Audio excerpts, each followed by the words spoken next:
안녕하세요. 이번에는 수지침에 대해서 이렇게 알아보려고 합니다.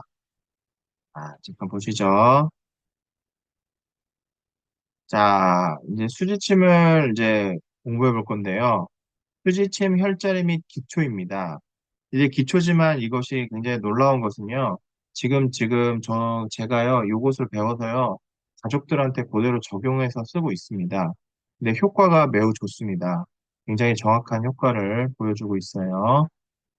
그래서요, 우선은 손등을 보시면은요, 손등을 보시면은, 이제 엄지가 1지, 2지, 3지, 4지, 5지 이렇게 갑니다. 그래서 엄지는 오른발을 나타내고요. 그다음에 2지는 오른손, 그다음에 3지가 이제 사람의 중간, 그러니까 몸통이에요. 그다음에 4지가 왼손, 5지가 왼발입니다.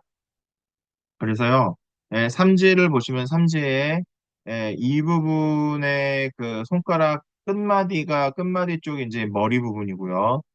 그다음에 두 번째 마디 부분에 이제 여기까지가 경추. 그다음에 요거 이제 한 번째, 두 번째, 이제 세 번째 마디 이제 요 라인이 이제 흉추 라인 부분이 되겠고요. 그다음에 요 부분, 아랫부분이 요추 부분, 그다음에 밑에가 이제 선골과 미골, 이제 여기가 이제 그 뭡니까? 그 약간 그 골반 쪽이겠죠? 더 밑에가 바로 이제 생식기입니다. 이 부분이 생식기죠. 그래서 이제 요렇게 돼 있고요. 그다음에 오른손의 여기 끝에서부터 여기까지가 거의 어깨 부분이라고 보시면 되고요.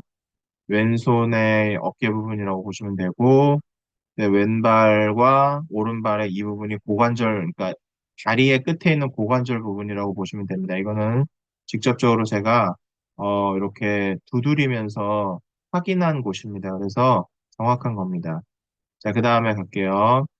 자, 그 다음에 보시면은 이제 손바닥이에요. 이건 아까는 손등이었고, 이건 손바닥인데요. 손바닥을 보시면은 이렇게 기맥들이 포진해 있습니다.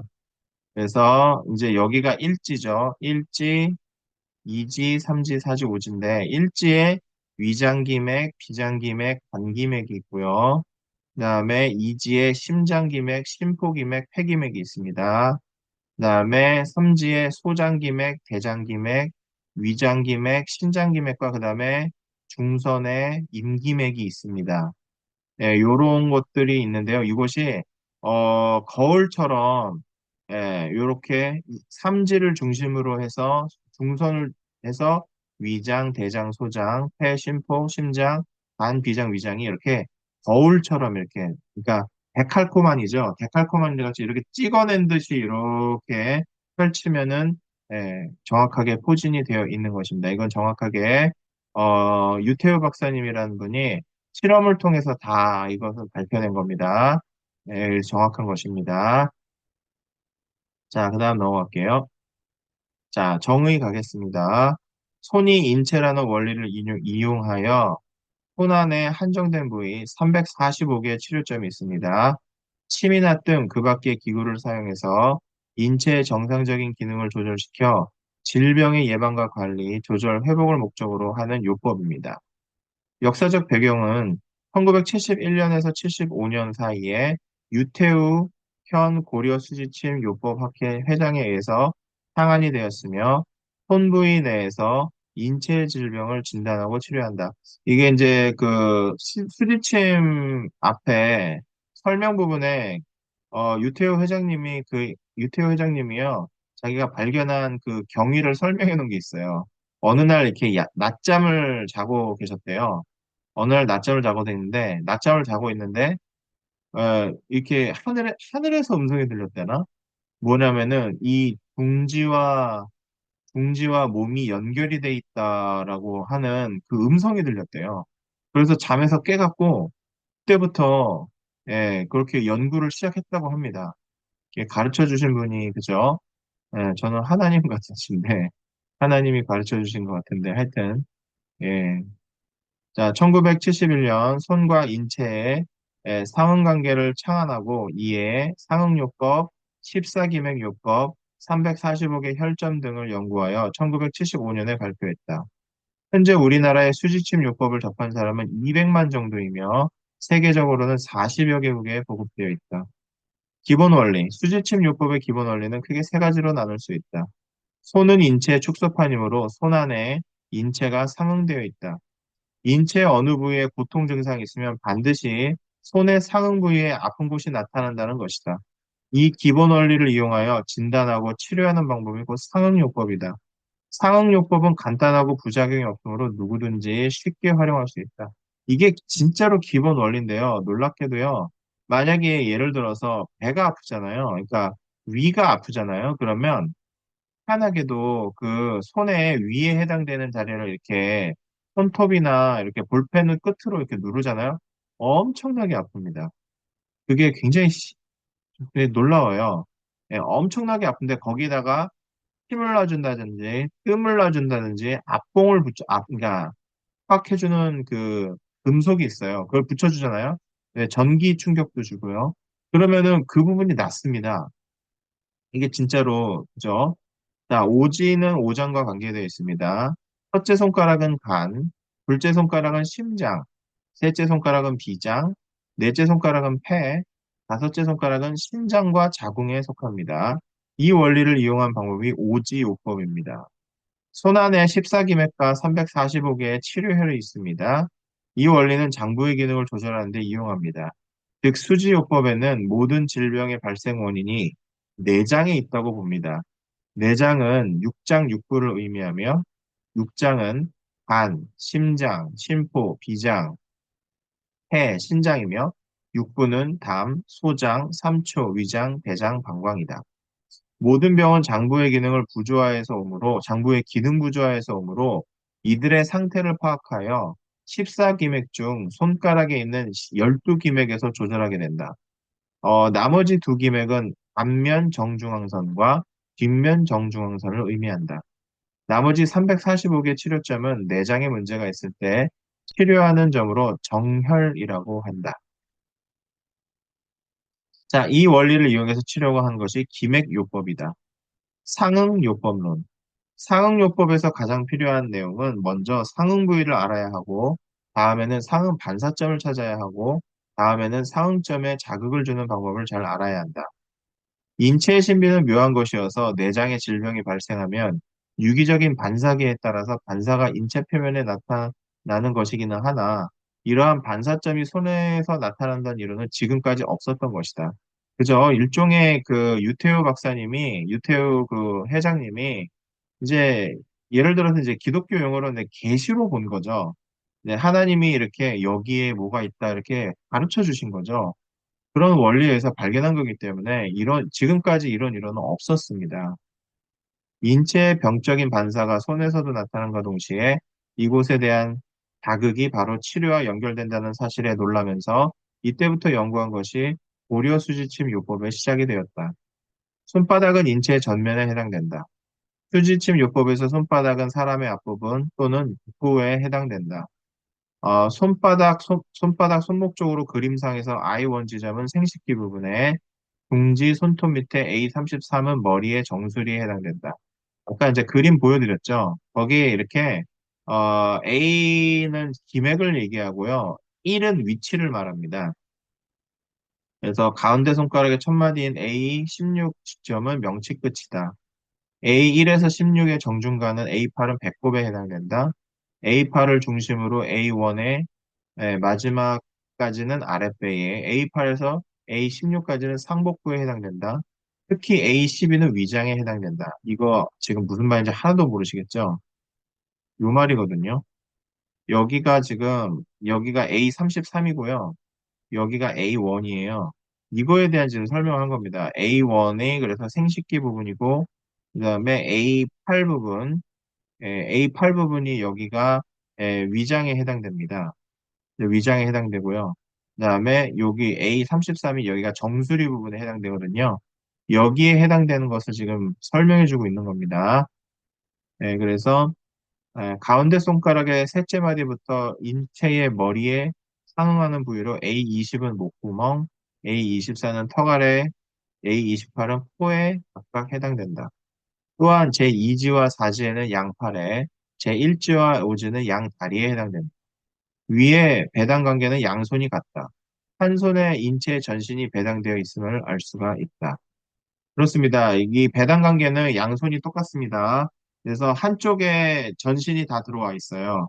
그래서 두 쪽을, 그러니까 급하면은, 그러니까 한쪽에 놔도 되는데, 어, 뭐랄까, 판단하기에 환자가 고통스러워하고 빨리 낫고 싶어 한다면은 그쪽에 양쪽에다가 동시에 놔줍니다. 그래서 빨리, 처치가 되도록 해주는 거죠. 그리고 상응점에서 이 한쪽 손에서 놓칠 수 있는 부분이 있어요. 그걸 갖다가 한쪽 면을 보완해 줌으로써 이렇게 보완해 주는 면으로서 두 쪽을 다 저는 사용합니다. 그러면 확실히 효과가 빨리 오는 것을 알 수가 있습니다. 이게 정말입니다, 여러분. 이거 정말 농을 치는 게 아닙니다. 정말 효과가 있어요.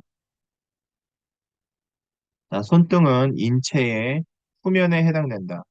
손등을 보면 손목 부위에 비원 지점이 있다. 이곳은 항문에 있는 꼬리뼈에 해당된다. 가운데 손가락의 뼈는 척추에 해당되어 척추 질환을 조절하는 데 매우 효과 반응이 좋다.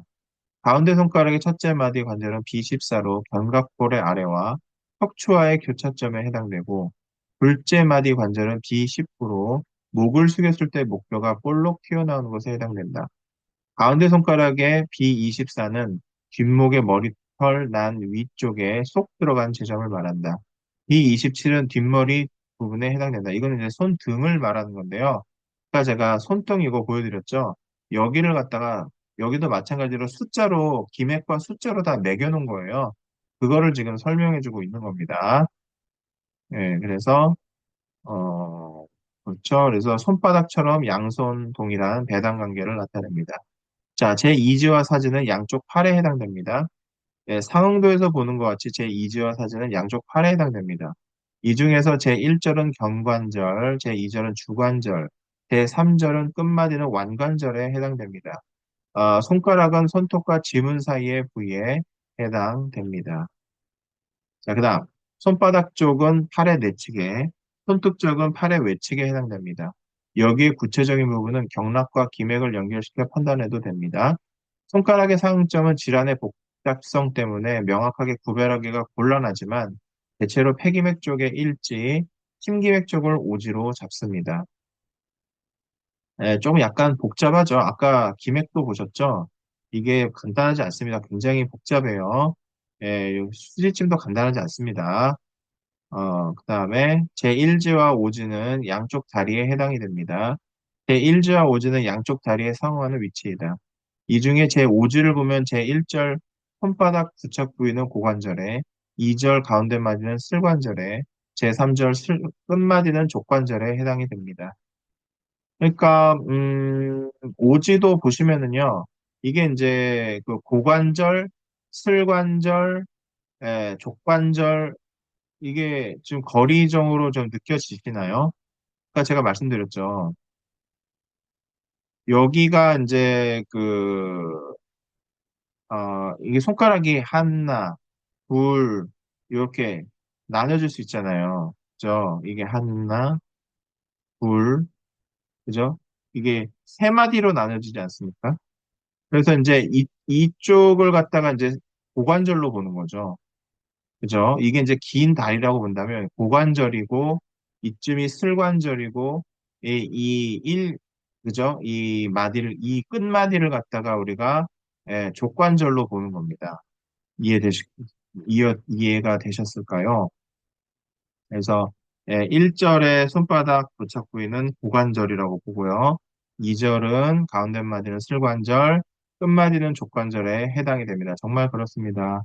예, 그러니까, 발바닥 아프다 하면은 이제 어디에 족관절에다가 해당되는 부위에 붙여주고, 이제 고관절이 아프다 하면은 이제 손가락에 붙어 있는 그죠? 예, 제1절에 해당되는 부분을 붙여주면 되겠죠? 자, 손톱과 지문 사이는 발가락에 해당이 됩니다. 손톱과 지문 사이는 발가락에 해당이 되는데, 발가락의 경우도 복잡성 때문에 경계가 분명치 않으나, 단기맥 쪽이 일지, 신기맥 쪽이 오지다. 그래서 오지의 손톱 쪽은 뒤쪽의 중앙에 해당되고 손바닥 쪽의 발의 내측면에 해당된다. 그래서 간기맥 쪽과 신기맥 쪽이라고 하면은 보시죠. 아, 간기맥이 여기가 간기맥이죠. 그죠? 여기가 간기맥인데, 그죠? 예. 간기맥 쪽을 갖다가 여기가 이제 그 뭐랄까 어 또 보면은 오른 딱 저기 저것처럼 보이지 않습니까? 그죠? 간기맥 쪽이 이제 엄지손가락처럼 보이잖아요. 이쪽이 그죠? 그래서 이제 그걸 갖다가 보시면은 네 그래서 이제 여기에 보시면은요.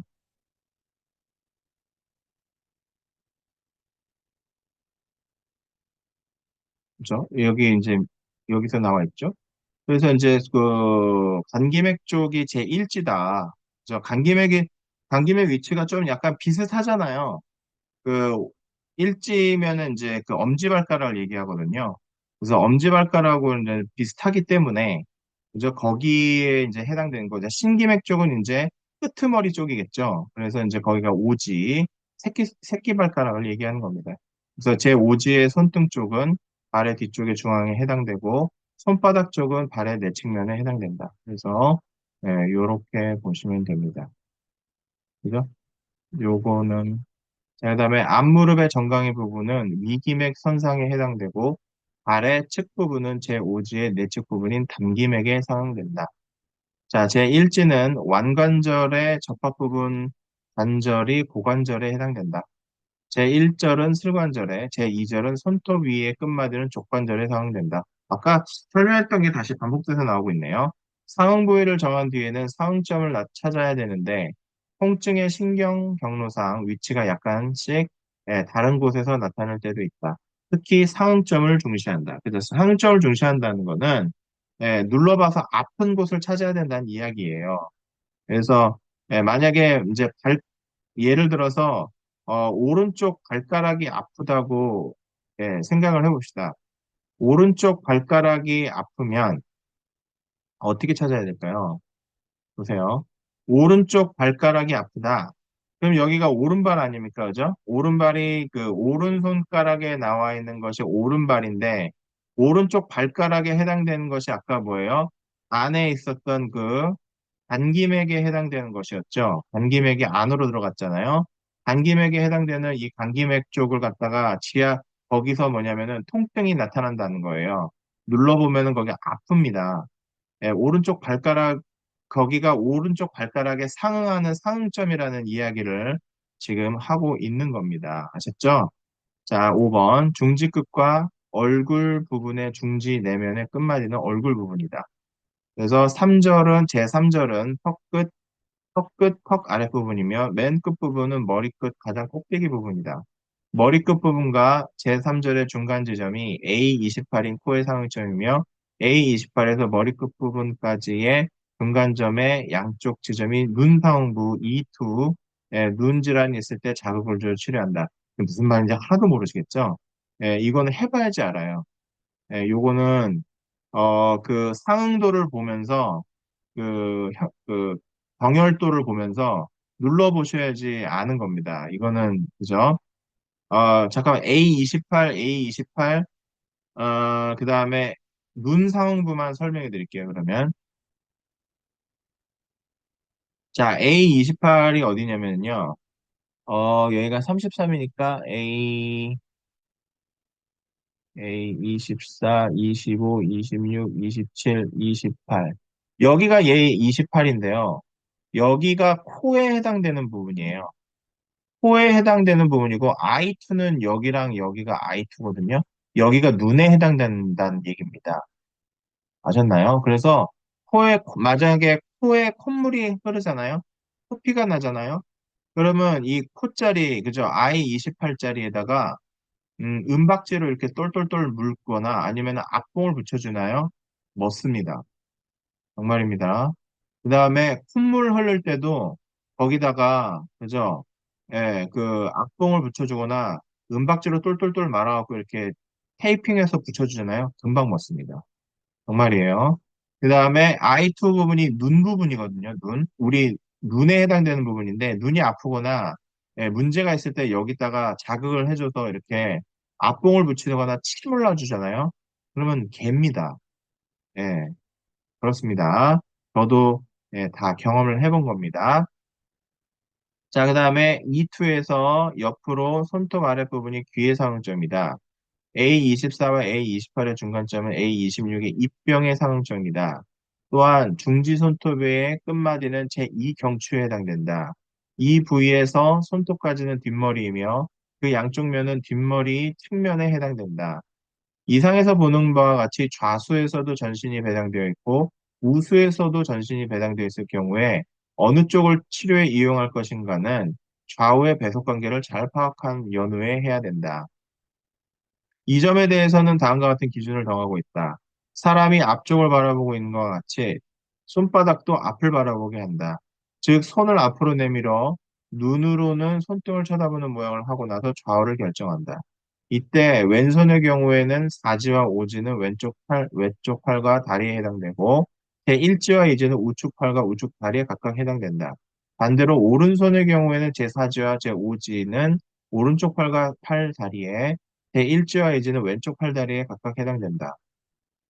이러한 기준은 허리, 복부, 얼굴, 가슴 부분의 배당에도 동일하게 적용된다. 한 예로 왼쪽 눈에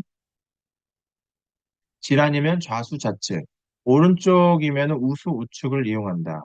양쪽에 눈질환이 있으면 양손을 모두 이용한다.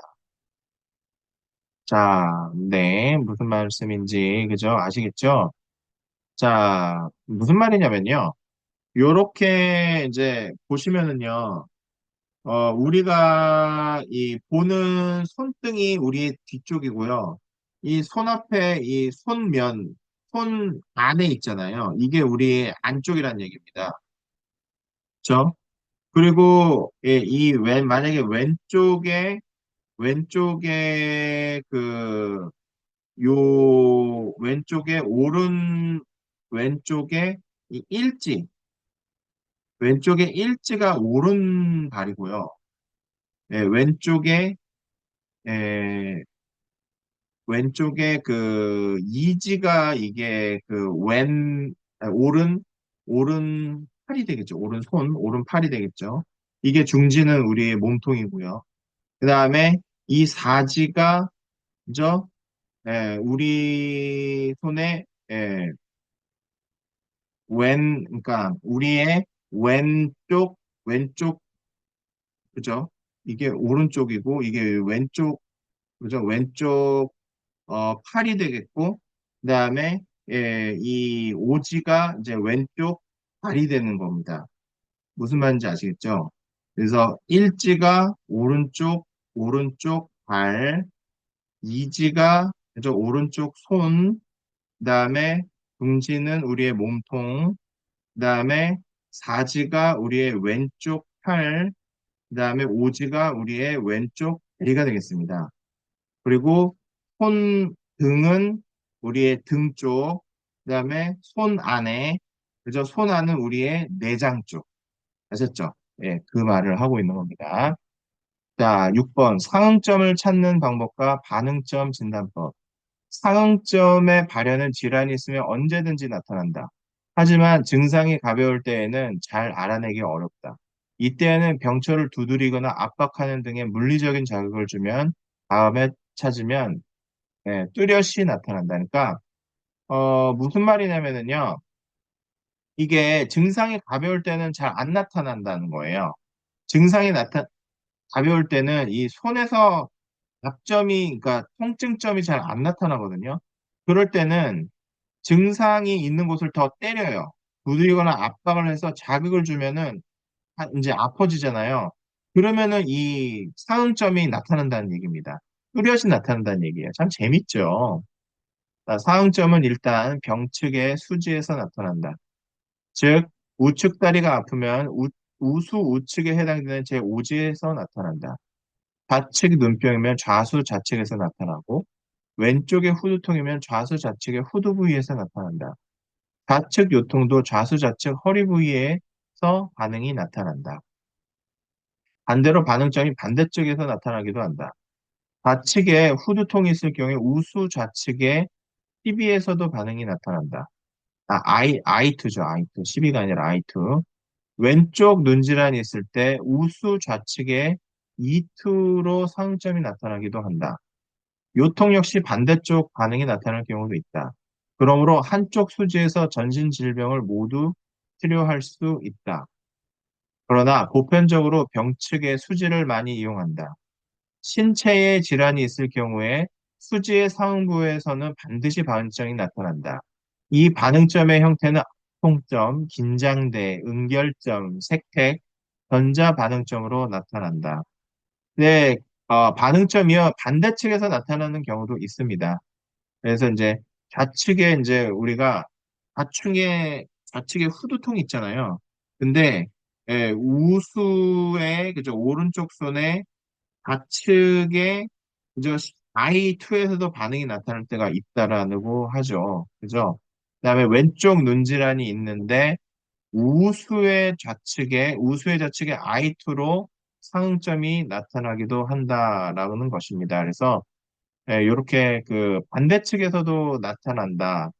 그죠? 반대측에서도 나타날 수 있다라고 하는 거죠. 근데 이제 주로 반응점이 이제 반대쪽에서도 나타날 수 있는데, 그죠? 그래도 보편적으로 그러니까 그 부위에 해당되는 병측의 수지를 많이 이용하는 것이 보편적이라는 얘기입니다. 이거는 다 실험적으로 정말 그렇긴 하거든요. 그러니까 그 상응점에 대한 그 반대측에서도 나타날 때가 있단 말이에요. 그거를 설명을 한 거고요. 그런데 보편적으로는 그래도 그 병측에 해당되는 그 수지침의 상응점에 치료하면 된다라는 얘기를 쓰고 있는 겁니다. 자, 앞통점. 앞통점은 손으로 꾹꾹 눌러 찾을 수 있다. 손등이나 손바닥의 상부에 손끝으로 힘을 주어 누르면 통점이 나타난다. 또는 뾰족하되 끝부분이 약간 둥근 기구를 사용하면 찾기 쉽다. 상부를 차근히 눌러가면 반드시 앞통점이 나타난다. 만약 앞통점이 나타나지 않을 경우에는 2, 3에 다시 눌러본다. 그래도 나타나지 않으면 실제 아픈 곳을 두드리거나 움직이거나 자극을 주어 더 아프게 하면 나타난다. 볼펜대 같은 것을 상부에 대고 누르면서 굴려가면 반응점이 나타날 것이다. 반응점은 좁게 또는 넓게 나타나는데 이것은 병소의 범위에 따라 다르다.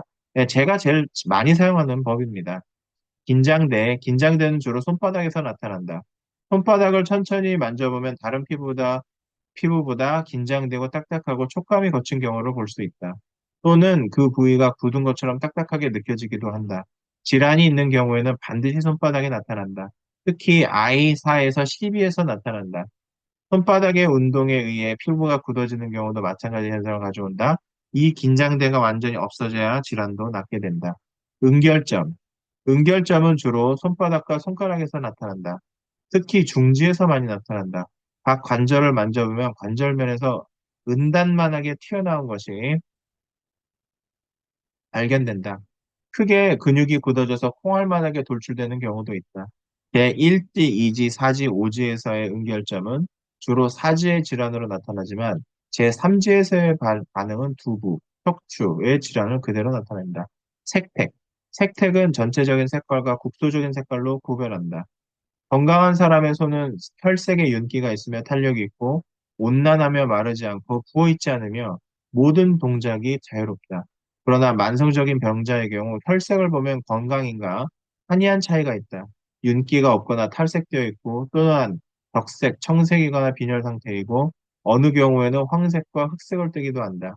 그리고 탄력이 없으며 바짝 말라 있거나 부어 있으며 동작이 부자연스럽다. 특히 어느 특정 부위의 빈혈 상태, 적색, 청색 등도 질병 질환에 이용한다. 한 예로 A8에 청색이 보이면 반드시 복중에 딱딱한 적통이 있는 것으로 판단한다. 네, 이거는 그죠. 저도 신경 쓰지 못한 부분인데요. 한번 이것도 굉장히 유용한 것 같습니다. 그래서 색깔에 따라서 손에 나타난 색깔에 따라서 그게 병증이 그렇게 나타난다는 얘기거든요. 자, 5번 수지요법의 자극 방법.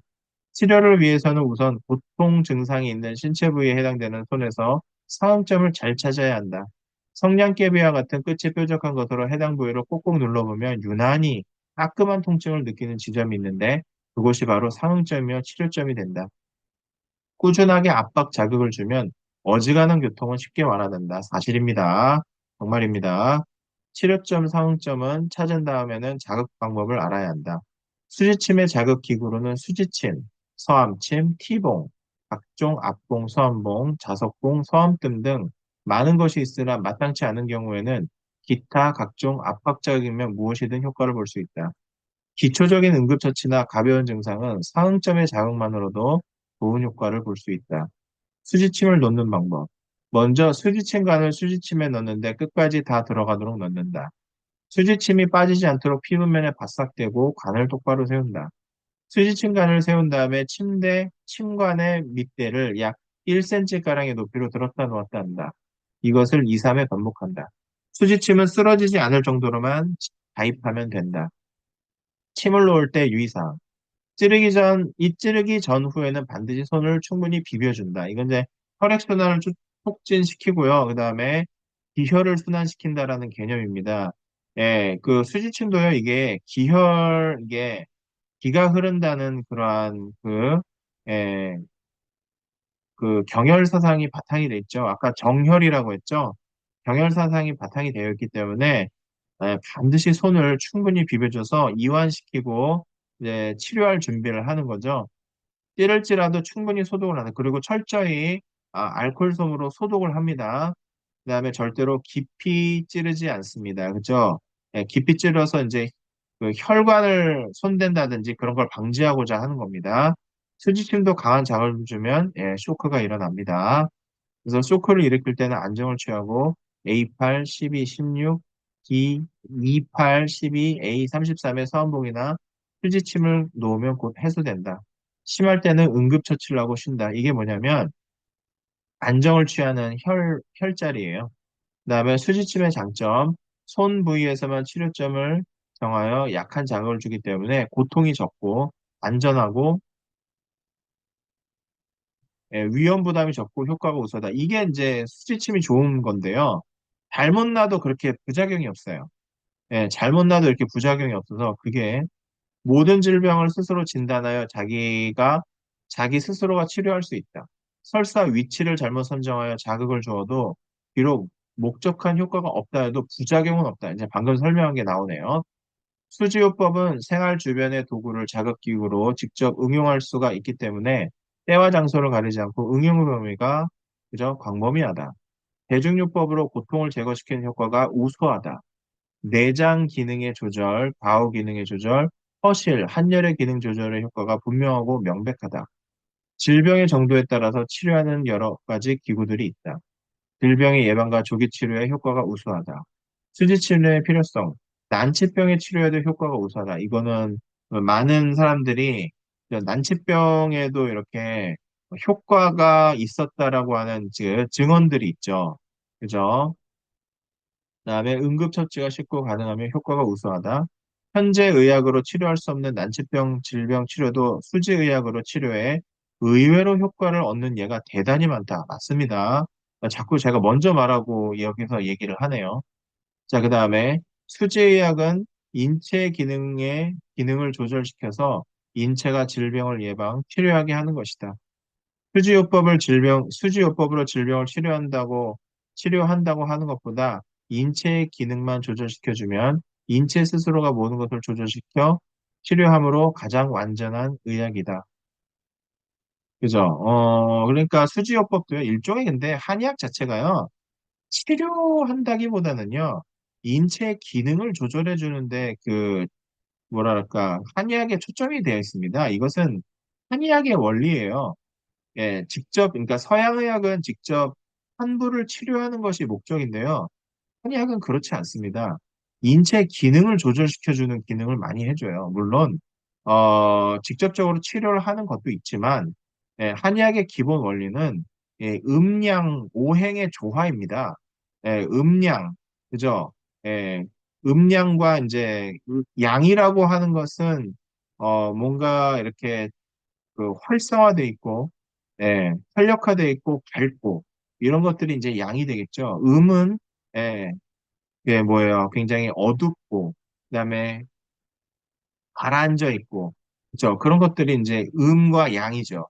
근데 이 음과 양이 굉장히 이제 조화를 이루고 있는 것이 그것이 밤낮입니다. 낮과 밤이죠. 낮과 밤을 갖다가 음양의 조화라고 우리가 보는 거죠. 하루는 낮과 밤으로 이루어져 있거든요. 그리고 오행이라고 하는 것들이 그 안에서 조화를 이루며 균형을 이루고 있는 것입니다. 그런데 이 음양과 오행의 조화가 깨지면 그 조화가 깨지면 비로소 뭐가 나타난다? 병이 나타난다고 본 것이 한의학과 중의학의 중점인 것입니다.